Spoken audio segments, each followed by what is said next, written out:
What comes out of a man is what defiles a man. From within, out of the heart of man, come evil thoughts, fornication, theft, murder, adultery, coveting, wickedness, deceit, licentiousness, envy, slander, pride, and foolishness. I'm not going to preach, I just want to think aloud around those phrases. This is a message to some people from further box of homiletics class who say they want to grade my homily. This is not a homily. This is just thinking aloud. The social media, at least in Zimbabwe, has been 2 weeks ago, I think it was ablaze because of a case of a woman who is said to have murdered 2 of her minor children, I think 3 or 5, and she even went on to sort of kill the husband as well because of what she was going through.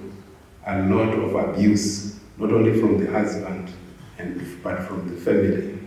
So it's fine. This is the second time in Zimbabwe we have had such a case coming out in the social media. About several years ago, another woman poisoned her minor kids, again about 3 and 5, and she attempted to kill herself. Okay, she did not succeed, but the kids died. And now when you read comments like we do, some of us who are paid to read comments, you find out that there is a lot of division around these issues. For some, these women are heartless. They are evil. They are the devil's incarnate. They are terrible people. But for others, no, it's the situation that pushes them to do that. All things being equal, they wouldn't do that. Where is this coming from? So you go back and forth, say, no, you don't know. If you've never been, you'll never understand. If you have never been in an abusive marriage, what can happen to you? Everything about you will just go away. So it's nothing, it's not the women. The women are not bad. It's just the marriages and the abusive, the men they live with, they are the terrible people. This is the second time I'm in such kind of a debate. The other time I was with some high school kids, and I don't know, I think we're talking about the situation in Zimbabwe, and we ended up talking about commercial sex workers, otherwise known as prostitutes. Somebody was saying, these women, it's because the government is failing, and there are no jobs, and there's corruption, and everything is, and such that people are reduced to that. They end up selling themselves because this is the only way they have to survive, to take care of their children. They are not, it's the government which is responsible for that. But some people come back again and say, no, there are so many people in that situation. They are forced by the circumstances, by situations to do evil things, but they don't go that far.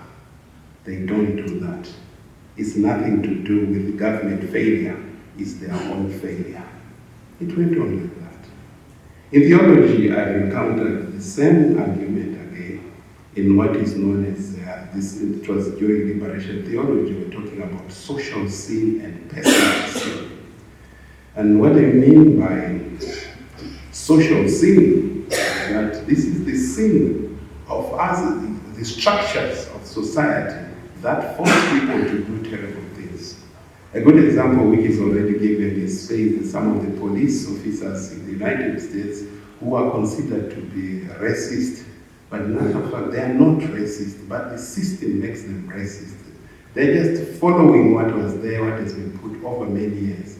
So they're just acting as individuals. They don't really hurt people. They are trying to enforce the law. It is the law that needs to be changed. But again, people come back and say, no. There are people who live under such a law, but they remain good people. It's not this sort of.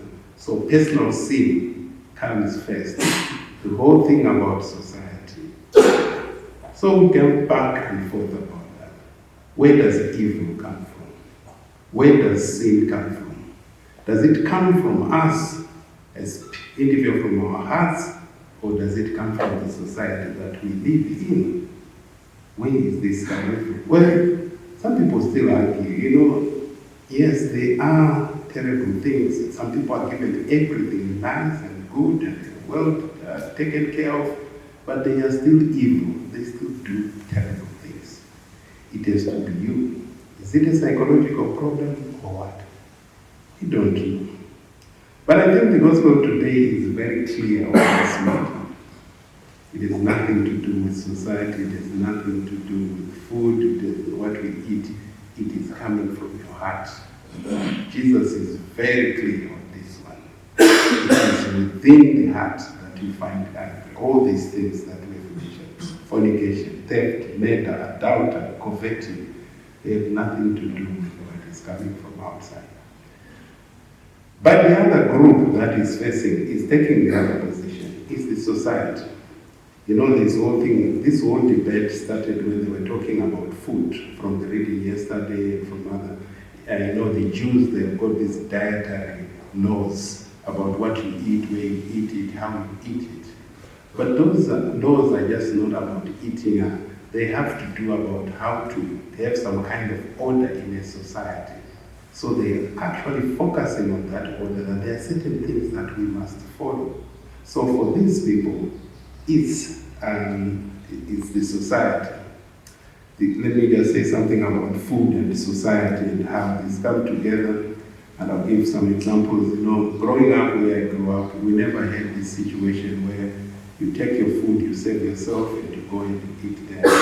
We sit together around the table. So we have got a mountain of ugali there, and another thing that you are taking your ugali with, either it's vegetables and probably mixed with meat. 4 or 5 of you sit around, wash your hands, and you attack it from different directions. So, but within that, there are unsaid laws about how to eat. Normally, the elder is supposed to be the first one to attack there, and then the others have to follow. And as far as the elder also is supposed to be the first one to pick up a piece of meat if there is meat in whatever you are taking your garlic with, and the elder is supposed to be the one to withdraw first. And if you are young and you just withdraw, it's actually a disrespect. So you have to wait slowly until the elder withdraws, then you withdraw. This is not about privilege, this is about a society that is to organize itself. It's about responsibility. So as an elder, you're given those privileges so that you set the pace. You also know how to take whatever and distribute it without saying anything. But I tell you, growing up, this was my first encounter of corruption, because some of the elders that I had, our ugali is softer than the ugali here. So when we tuck it, they take a very big chunk of it. And when they go into the mill, that chunk comes out with pieces of meat around it. And the whole corruption begins. Where is it coming from? This food thing has helped us to do that, but something has entered in. And where is it coming from? In Arupe, we had this thing that, food was not enough when people saved themselves, so they decided to have savers. We were supposed to be in a line so that we distribute and everybody gets something from whatever we have. But we had one saver who shall remain nameless, and she was there, behind there, and if she looks at you, and she just doesn't like you, you just find a big bone in your plate.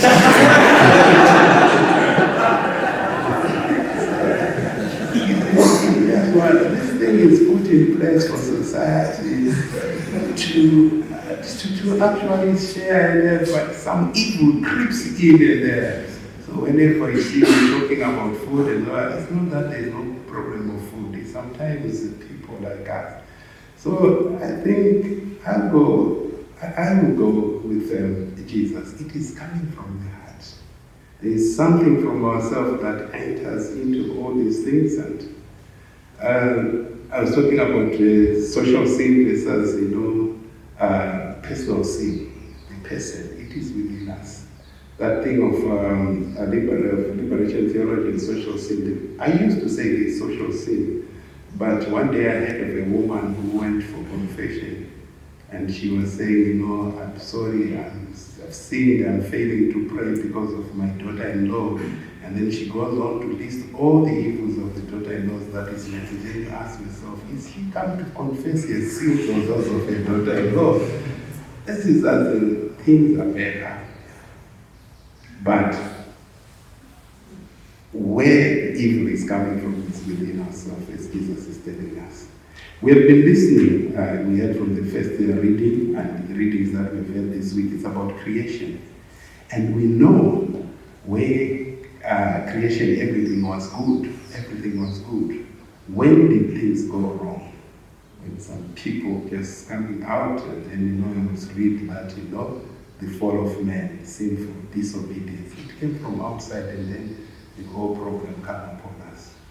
Look at our own time today. Whenever we talk of evil, it's not so much that it's bad out there. Even a lion attacks a human being and eats that human being. We don't talk of that as an evil. Evil comes if another human being does something terrible to another human being. The world was created and it was good. But there's something from within us that goes out to disturb things. And that's when Jesus said, maybe we should go back into our own hearts and see the source of all that we have around us. Some years back, Rocket College had an issue of a journal, the philosophical journal, and it was asked, what do Africa need? Good structures or good men and women? Of course, the debate was we need both. We need to have good political structures and we need to have good men. But I still maintain that, yes, what is primary is good men, a good heart. Because you can have the best of the best structures, but if they are evil men, they will always find a way around it. It has to come from us. Here we are. We are at a college, university, and we are learning theology and these studies and all these things, and we are sharpening our minds. But I think we should actually go beyond that and become not just a school of theology or a school of these studies, but a school of the heart. It's good for you to come up with best degrees, to know how to articulate Rana and all these people that you like here, but that should, if it doesn't translate into making us good person, I think we would have failed. The world is bad, and there's so many bad people around us, but it is the heart that matters.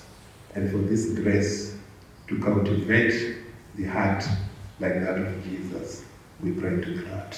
Lord, gracious to us.